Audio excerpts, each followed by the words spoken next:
So I'll start again. We had some audio issues. As I was saying, I'll start off today by reminding anyone listening that the talks are about a very specific topic.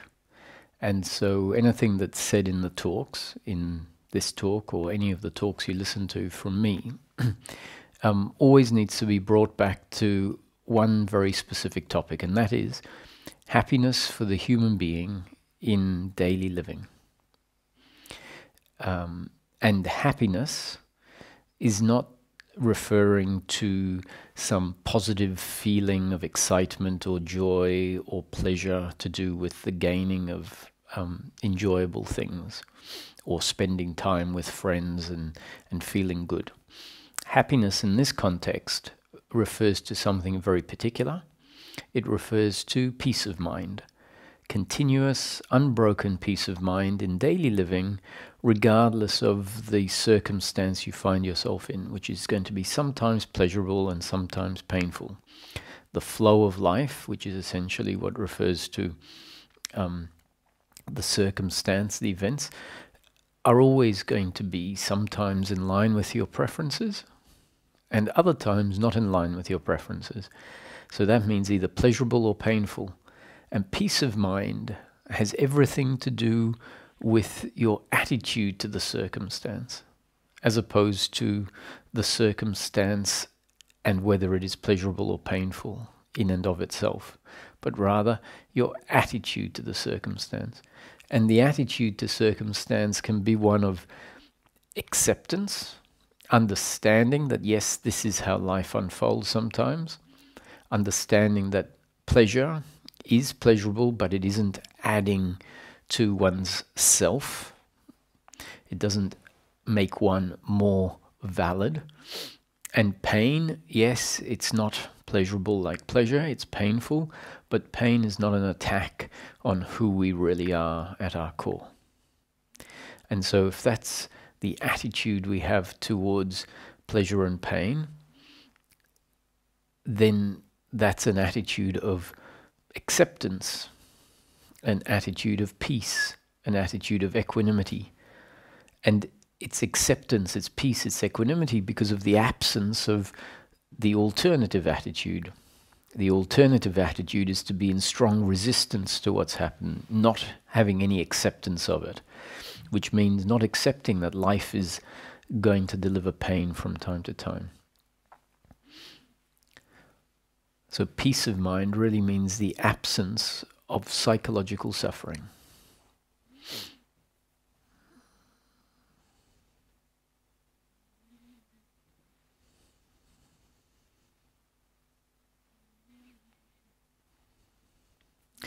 So I had a theme in mind for today's satsang, and it follows on from a one-on-one discussion I was having with someone that turned out to be quite powerful in a way. I think it was powerful for the person. And it reminds me how sometimes some of the things that we don't focus on, or that I don't focus on in satsang, are there and are grey spots or blind spots, and that with a few pointers, some of those blind spots can open up and it can be very valuable. And so the theme is consciousness, awareness, and returning to that place inside where we know and become aware of what consciousness and awareness really are.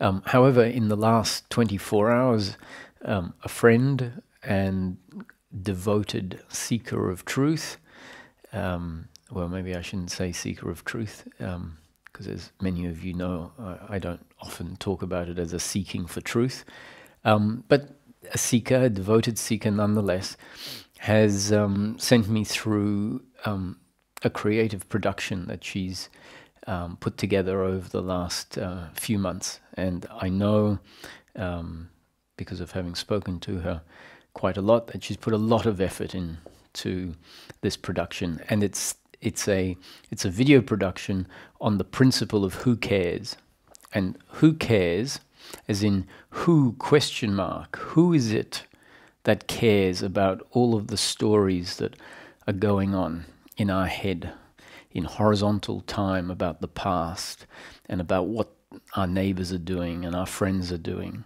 what's going on in other people's lives. Who cares? And the answer is it's the psychological me that is attached to outcomes, is blaming, is feeling guilt and shame, has all these expectations. There is a psychological me that gets created. And so this production that she's put together came out of the who cares principle. And so rather than changing the theme of tonight's talk, we'll keep it on returning home. But on Wednesday, the next satsang, I feel inspired to do a satsang on who cares. So in the meantime, if anyone wants to take a look at the video production, it's really quite impressive when you look at it and you realize that fella, aka Mano Dano and Mani Dani, who are the fictional characters that are depicted in a lot of her productions. It's quite impressive when you realize she's written the lyrics, written the music, produced it, come up with the creative concept, edited it, and really, it's she has some help from a sound guy and a video guy, but really, it's a great effort for her to come up with these productions. So we'll put a link in the chat here, so you can see the video ahead of Wednesday's satsang on who cares, and you might also want to visit the website, which is manodano.com, MAHNODAHNO.com. And if you enjoy what you see, give Fella some feedback. I'm sure she'll appreciate it. She really does put a lot of effort into this, and it's a creative way of portraying some of the concepts. I think there's a video there called Destiny, and when the thoughts stick in your mind. So on to the theme of today, which is returning home. And as I said, it's inspired by a discussion that I was having with someone, and they found themselves in quite a dark, melancholy sort of place, not connected to self, feeling a little lost. And in the course of the discussion, I started talking about awareness, that awareness is the background. And I was talking about it in a sort of conceptual form and using some double negatives. And at some point she just said, I just can't understand what you're talking about.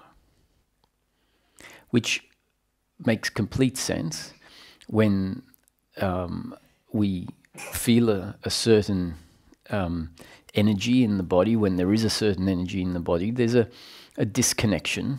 And some of the concepts that are pointing to a space that is available, but often not available when that disconnection is there, can sound completely foreign, can sound like mumbo jumbo. And so I figured, okay, well, let's do something about this. So she said, you talk about awareness as being a default part of experience. And I have to take your word for that. So once again, I thought, okay, so this is important. We all need to feel and at least understand why, while experience is here. And experience really, so we'll talk about what experience is and why by default, if there is experience, there must be awareness. And so her query, her sticking point was, well, there is experience, but why should I assume that there is awareness if there is experience? She says, I'm definitely not aware of awareness. Why is it that you say that there has to be awareness if there is experience? Now, at times, that statement may be very obvious. It may be something that we can feel. And at other times, even if previously we have felt that awareness is obviously the background and part of, intrinsic to experience, at other times it's lost, and we might wonder, why is it that I was so clear on that? And as the experience is explored and we start coming in contact with our own essence, our own consciousness, our own awareness, and bump into it really, because it's been there since we were born. It's basically, it coexists with the experience of life, whatever that happens to be in each moment. And yet it's missed. It's not appreciated. It's not recognized as being there. And this is really quite a tragedy, or a travesty from a certain perspective. And it's because it's that part of ourself, it's resting in that dimension of ourself that essentially equates to returning home.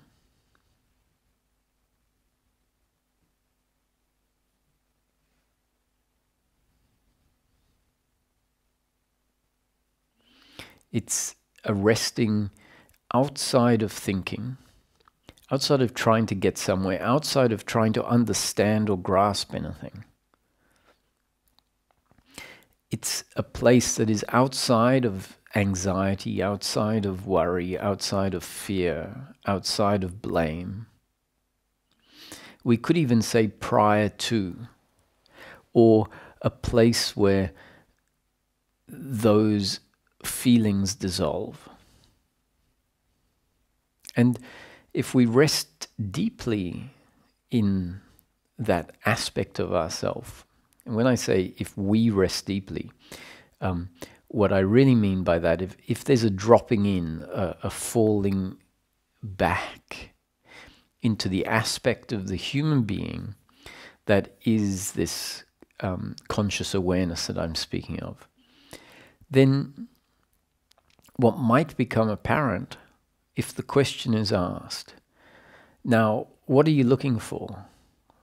Would you like enlightenment? In that place of being, unless the thinking mind kicks in again, which means we've then been pulled out of that place, in that place, all seeking and searching and grasping and desiring and feeling like something is missing, feeling uncomfortable, has fallen away.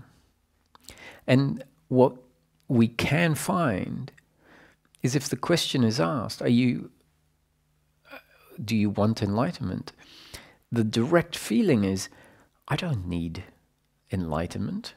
I mean, I don't need anything right now. Everything is just fine. The irony is, according to this teaching, that is enlightenment. That is what enlightenment gives us, is the end of seeking for some imagined enlightenment.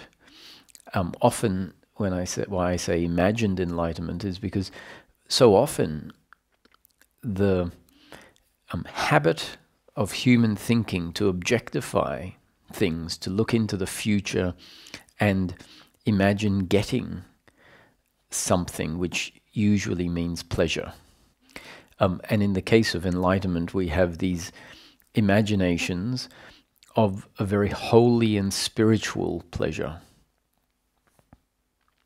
The Holy Grail, something that not many people have, so in and of itself that is already very enticing because it will make us very special. And we then see various depictions of liberated or enlightened beings that have a specific personality and characteristic and manifestation of a liberated state, and they're sort of out of this world, like, shrouded in light and love, and some derivation of that becomes our imagination of liberation.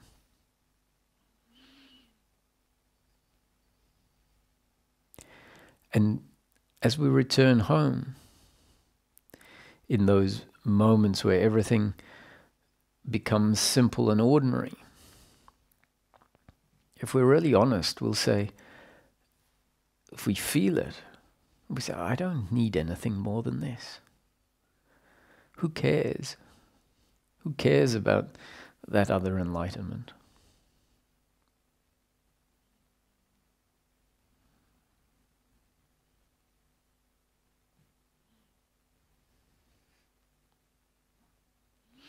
So that all sounds well and good. There's this place that we can rest in, this aspect of the human being. We can talk about it, but let's see if we can point to it. So the discussion or the words today will invite you to drop out of thinking and experiment with what's here in your experience. And maybe in experimenting with what's here in your experience, there is the potential for certain aspects of experience that are so common and persistent that they get overlooked. So an equivalent analogy could be the fish swimming in water, in a fish bowl. It's immersed in water, always has been, always will be, assuming it remains in the water. It doesn't really know life devoid of water, and therefore the water essentially becomes a given. It gets taken for granted because there isn't a contrast. It's always there, and so it gets overlooked.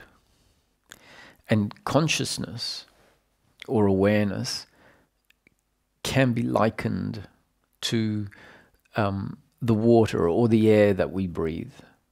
In the air that we breathe, there's often a contrast in our breathing. We can take deep breaths in, sometimes find ourselves short of oxygen, and so those little changes allow us to notice that a bit more than awareness even.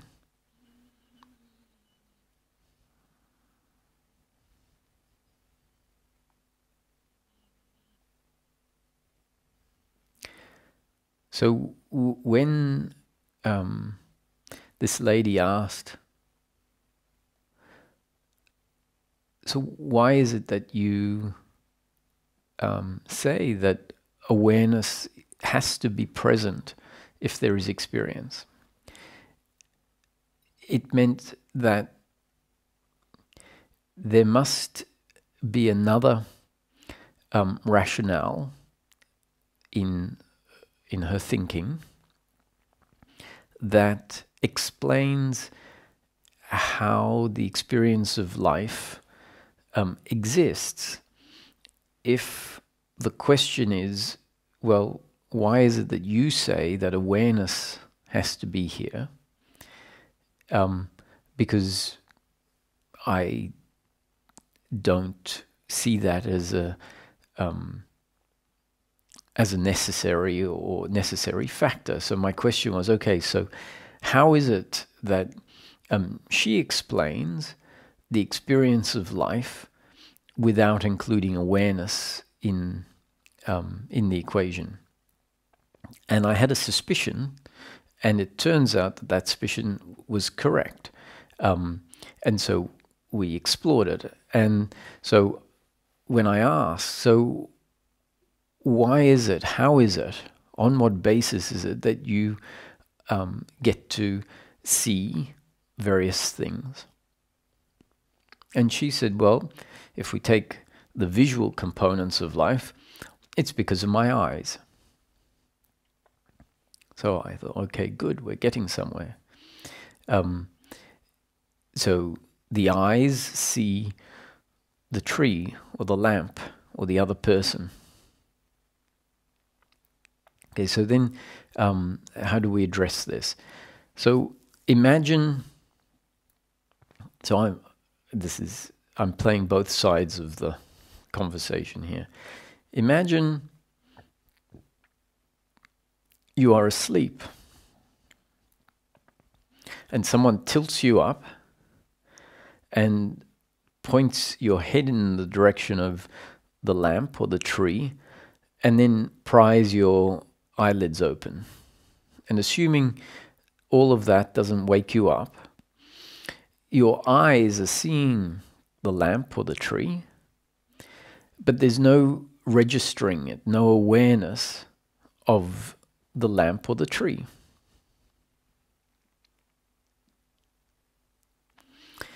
And so what that does is it gets us to question what we haven't questioned for our whole life. Sometimes we can die not having questioned this, because what she assumed is the reason why life appears makes sense. It's not correct, but it makes sense. It's how life feels, how the experience of life feels. It's very clearly feels like the eyes are seeing the tree or the lamp that is outside.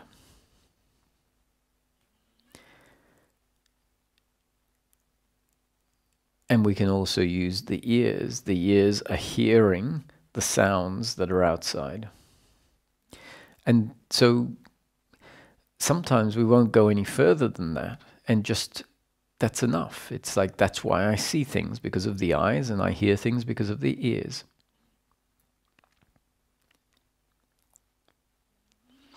Now, let's be clear on what experience is. When I talk about there is an experience of life.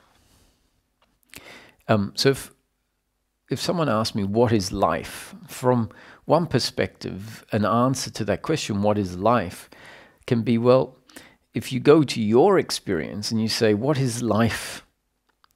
What has life been for you? You'll find that life has been a series of experiences.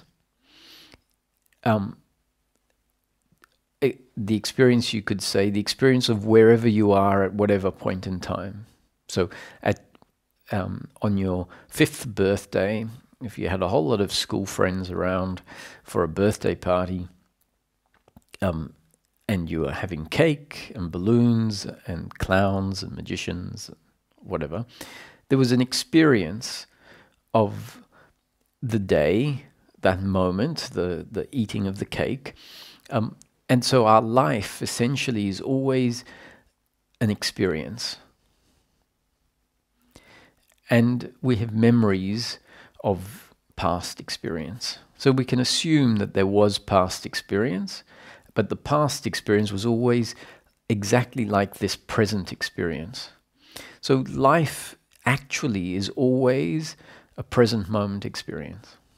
So when I talk about experience, I mean the experience of life right now. So you may be in a room, so there are walls, there are tables, there's carpets, there's maybe other people, flowers. If you're outside, there's trees and animals and cars, people, lots of people. So the experience of life is the experience of all of the visual, all of the sounds, all of the smells, the tactile components of the experience, the thoughts, the emotions,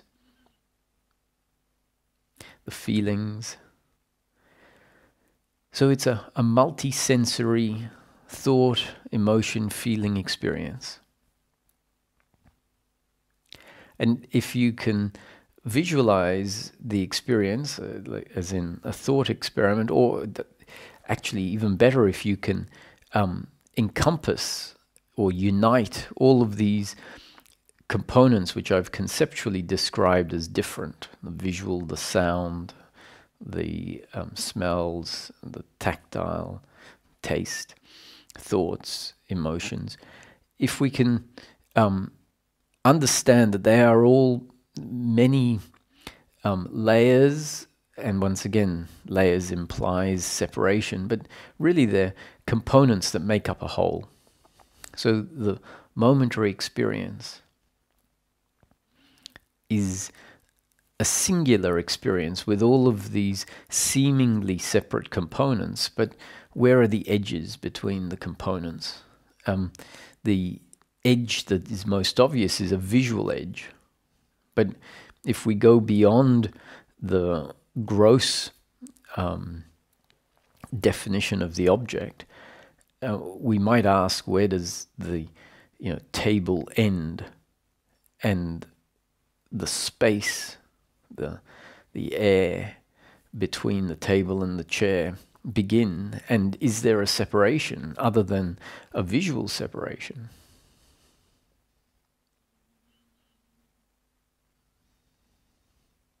So if you can unite everything in the experience and see it as one multi-sensory experience, that helps in bringing us into presence, into the present moment, being with what is. And what is this experience. Now, my supposition in the conversation was that awareness is the background. Awareness is ever present. There has to be awareness if there is experience. And what came out of that was, well, I'm not sure. Tell me why you say that. So we start with the fact that the lamp is seen because of the eyes. And then we say, okay, but you're asleep and someone props you up and opens up your eyelids and the eye is seeing, the eye is there, it's the same instrument as when someone is awake. And the tree is in front of it, and yet there is no experience of the tree. So is it really the eyes that see?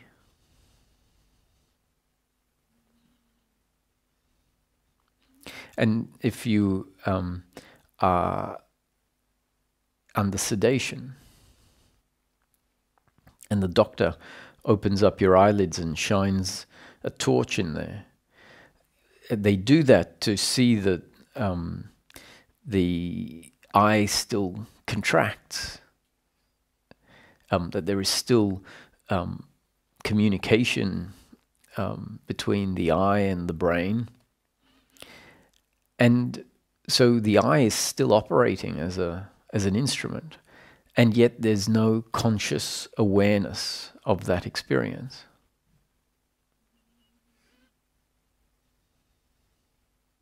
So what is it that sees? What is it that registers the experience?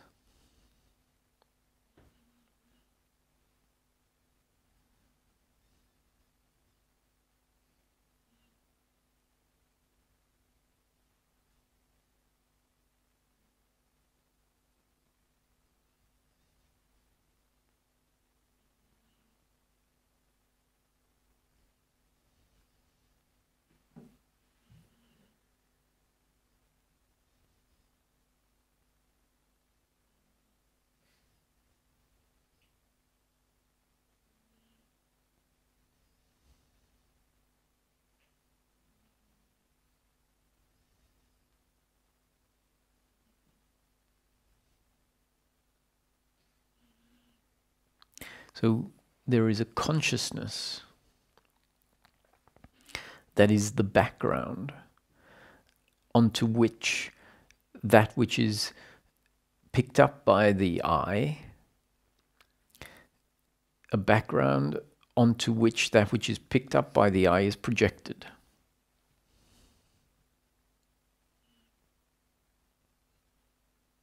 And so if you look at an object and then close your eyes, the object is no longer there. However, if you bring attention to where the object was,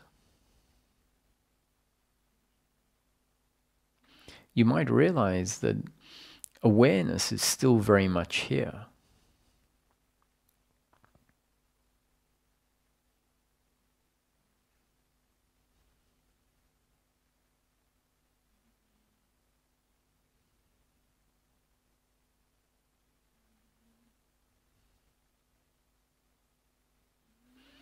Simply bring attention to what you might call the back of the eyelids, which is where the object you're looking at was.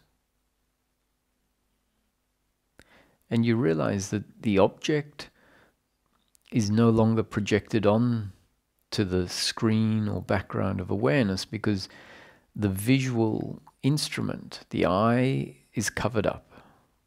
It's not operational. And yet, if you bring attention to where that object would be,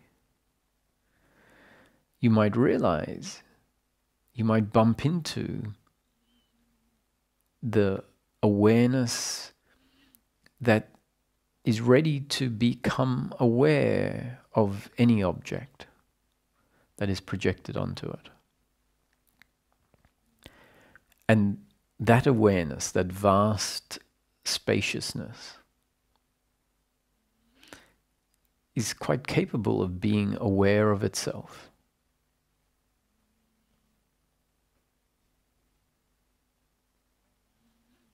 Which really means if attention is brought to that space where the visual object would be, and there is an awareness of this formless essence, then that is awareness aware of itself.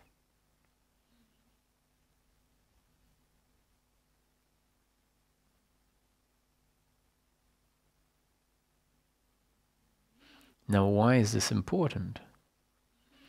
This is important because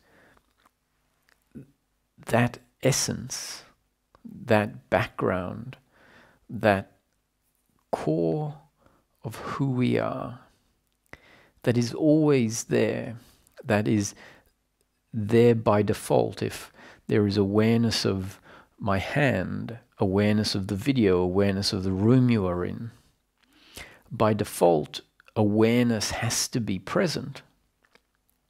Now, that awareness goes unnoticed until such time as it's pointed out as being something unchanging, something ever-present, something that is essential to life, because life is experience.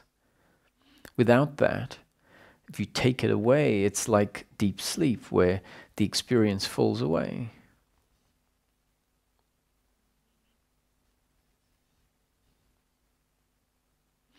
So this may give us some hint to the fundamentalness of awareness.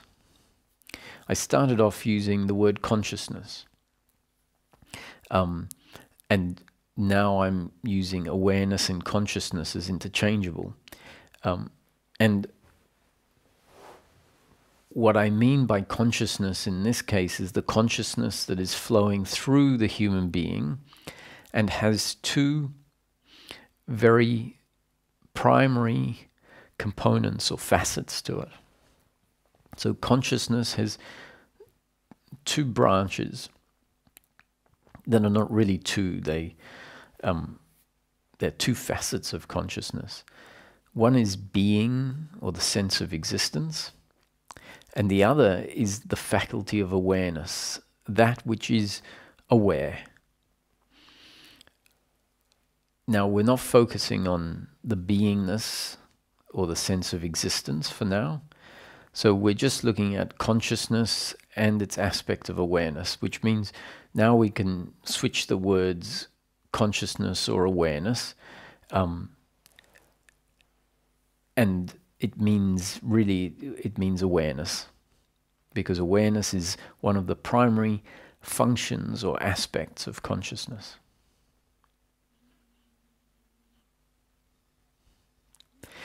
So this might give us a glimpse that in order for there to be experience, there has to be awareness or consciousness, and therefore awareness. Now, why is this important? This is important because so often in life we get lost in our thinking, in the thinking mind, the psychological me. And in its intense forms, that psychological me is depression, anxiety, boredom, so feelings of uncomfortableness with oneself in life. Not just thoughts, but thoughts in such an intense form that they are feelings. And when we're stuck in this feeling of uncomfortableness, there just doesn't seem like there's anywhere to go. And to get a glimpse, to understand that if there is life, if there is the experience of life, there must be consciousness. And consciousness is our core, our essence. And if by doing that little exercise of assuming that the tree is seen, or the lamp or the other person is seen because of the eye, and they are an object outside of us, and so we are aware of them because of an eye that sees them. And then imagine that you are asleep and someone props you up and opens up your eye, and so the eye is exposed to the tree, and yet there is no experience of the tree, because consciousness is not functioning through the body in that moment, at least not consciousness in its active awareness form.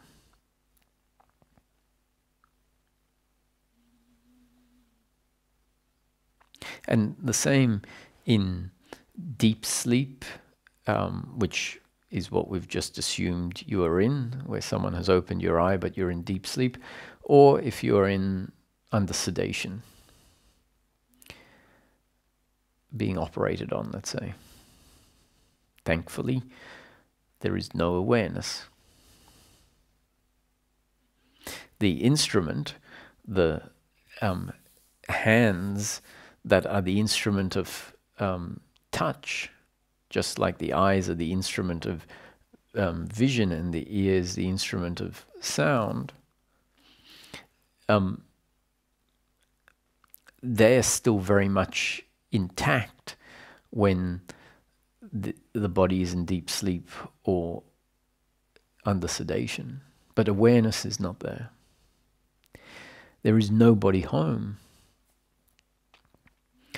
There is no I am, no sense of I am.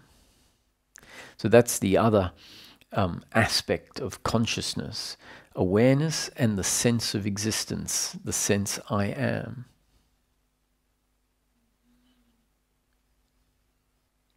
Now, I know some of you might be listening and getting a bit confused because some other teachings will talk about awareness remains in deep sleep, the sense of I am remains in deep sleep. Now, that's said for a very specific reason, not because it's the truth. And I'm not saying that it's a lie and what I'm saying is the truth. Teachings, spiritual teachings, any teachings are a set of concepts. And the concepts may be relatively true according to a point that is being made. They're not absolute truth. So if a teaching is trying to make a point about awareness being ever present, so that attention can land on that which is ever present, they may say, in order to make that point, that there is awareness in deep sleep to create a mind association that, awareness doesn't change. And what comes and goes are the images, and when daily life falls away in deep sleep, awareness remains. Now, that's sort of the opposite of what I'm saying. It doesn't matter. They're both valid because they're both, in a way, bringing attention onto awareness. So they might talk about awareness in deep sleep, which you might believe, but that's not the experience, except in some peak experiences of deep sleep, which I wouldn't say are deep sleep, but they are peak experiences of sleep where there is awareness of sleep. But that's not so much my point. The teaching that's saying there is awareness in deep sleep is doing it in order to imprint this idea that awareness is ever present. Now, I'm talking about happiness in daily living. So what I'm trying to point out is the ever-presentness of awareness in daily living. We don't need to go into deep sleep. In fact, I'd rather treat deep sleep in the way that you experience it, which is no awareness. We'll treat it that way, and it can help us to see the ever-presentness of awareness in the waking state. After that, whether you, if someone is waiting to find presence in deep sleep, well, okay, but why? I have no problems in deep sleep. I don't need awareness in deep sleep. If someone is trying to find awareness in deep sleep, then they're probably off with some idea about enlightenment, rather than seeing it as effectively synonymous with peace of mind or happiness for the human being in daily living. And daily living is the waking state. So let's go back to playing with the notion that awareness is what is most important for experience to happen.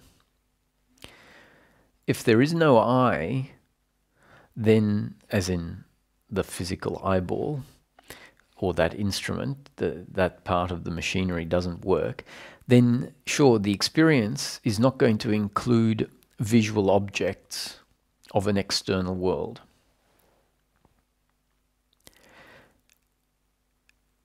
So in order for the visual objects to be there, there needs to be a combination of awareness and a functioning machinery. But if we close off the eye,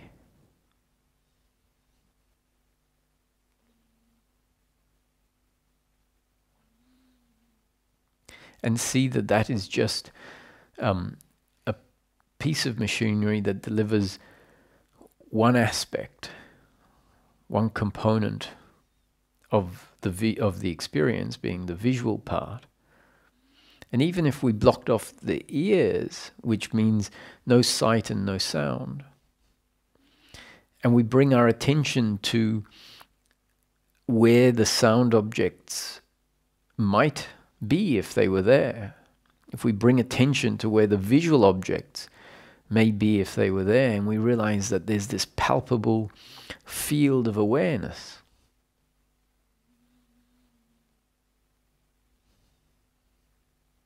It's always there. And that's the essence of the human being.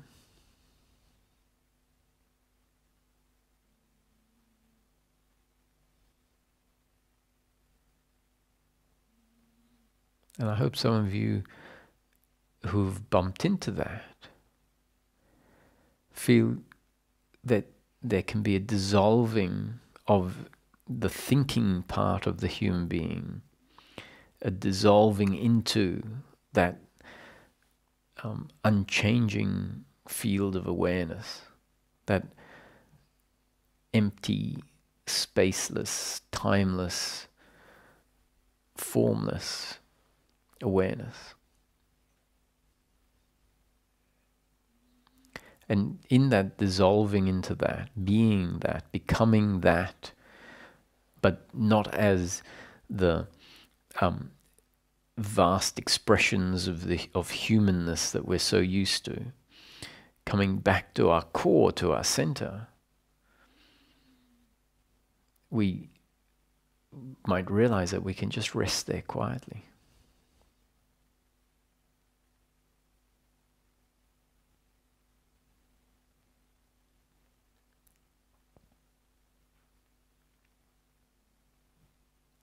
And that problems that were there just minutes before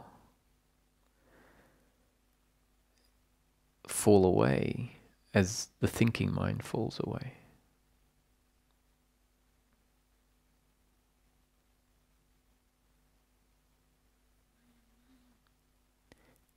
And if there is a strong presence with our existence, with the awareness that I'm pointing at, or the consciousness,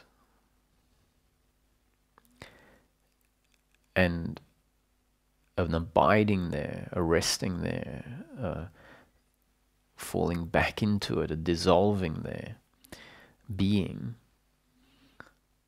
then even anxiety and fear can fall away. Boredom can fall away.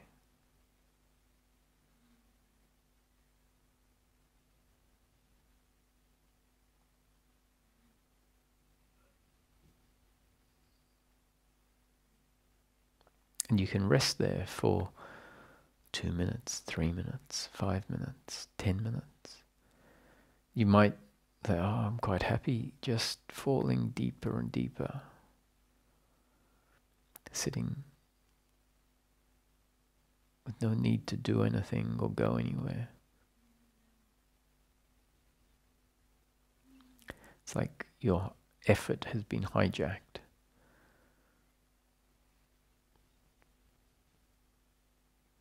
There is a surrender, just a being what we really are at our core. So this is what coming home is. Coming back to the core of the human being. And if that's never been pointed out to us, if we've never found a pathway back to resting there, then so often in life we're left marooned with a thinking mind that is out of control, feelings of uncomfortableness, resentments and shame, depression, despair, anxiety, that there seems to be no exit door out of.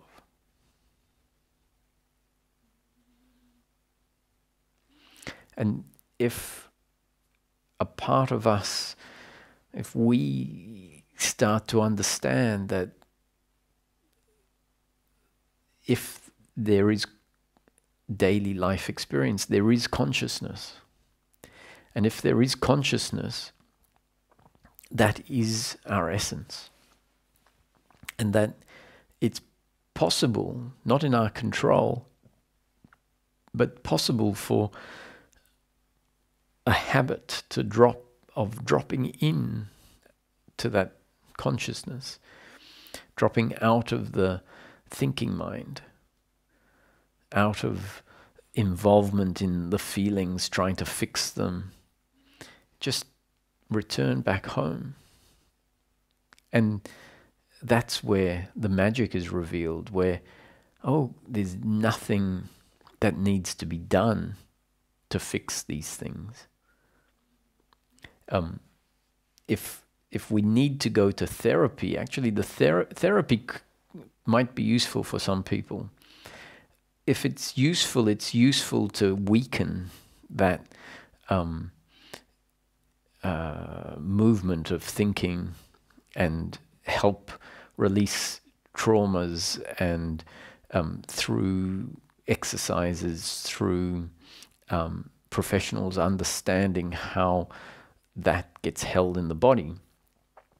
Essentially, though, all of that is aimed at eventually bringing one back to a more connected sense of self. Now, the average human being that wouldn't feel like they have any psychological need for therapy or whatever is still not very connected to oneself. They might be more connected because the depression, the thinking about the past, the blame, the shame might not be very intense. And so they are what generally would be considered, that's normal. But that normal is also quite disconnected from this core, this essence, this home.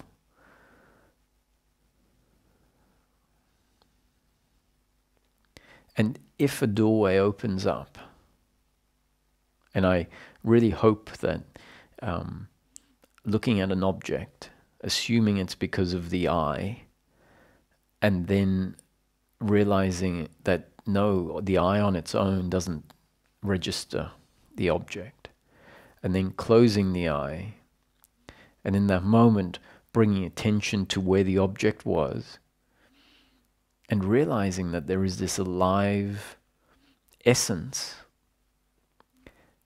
which is the background, that is what is being in so much spiritual seeking. All the efforts are to bring attention inward to the self. This that I'm hoping some of us here are bumping into, that is the self. And no thinking is required.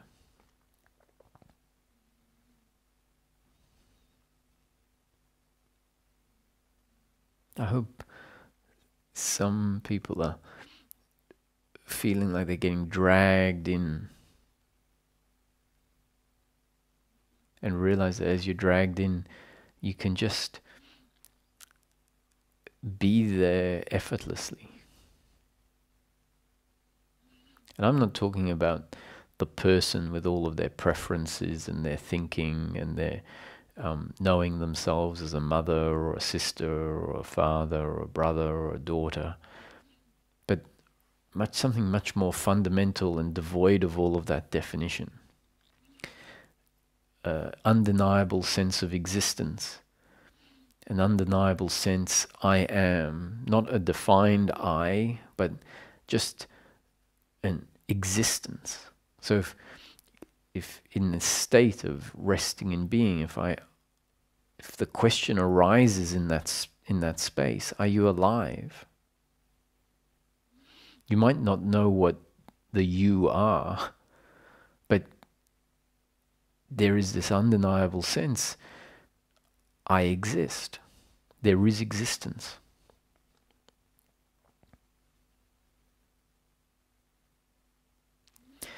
So that is a habit, remembering and dropping into that space and resting there for 2 minutes or 5 minutes, 10 minutes, 2 seconds sometimes. Just remembering that space is there is a habit that hasn't been strengthened. And if we exchange the habit of thinking about the past and the future for resting in being, it is a breaking of the habit that keeps us lost, keeps us away from the essence that we are, keeps us away from knowing ourselves as at our core consciousness. And that consciousness is perfectly content with itself. It has no need to go anywhere to achieve anything. And so if we can ground in that, then there is the capacity to allow the body in daily living to function according to its destiny. The body will continue to move towards pleasure, whatever pleasure is, whatever it thinks is meaningful or feels needs to be done in order for pragmatic daily living to happen. So that will continue to happen, and yet we can remain grounded in this aspect that knows that what happens is inconsequential to its existence at our core.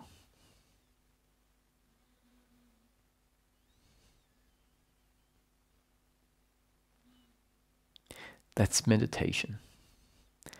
And at first, meditation can get stronger, often with eyes closed, where so much of the visual world that defines an objective world of time and space, so much of that componentry falls away when eyes are closed.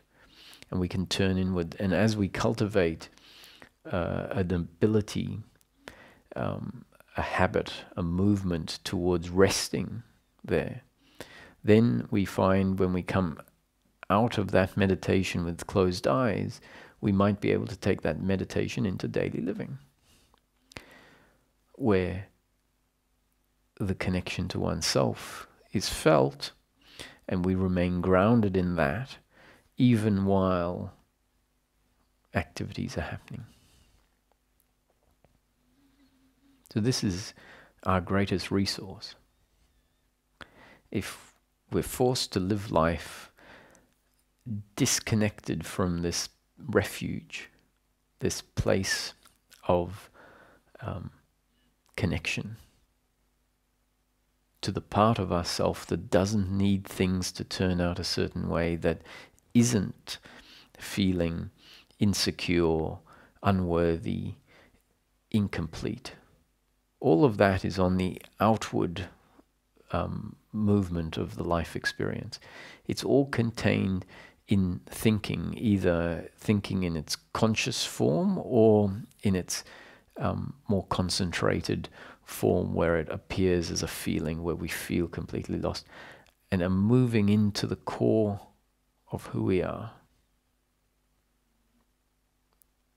Means the quietening down of that thinking mind.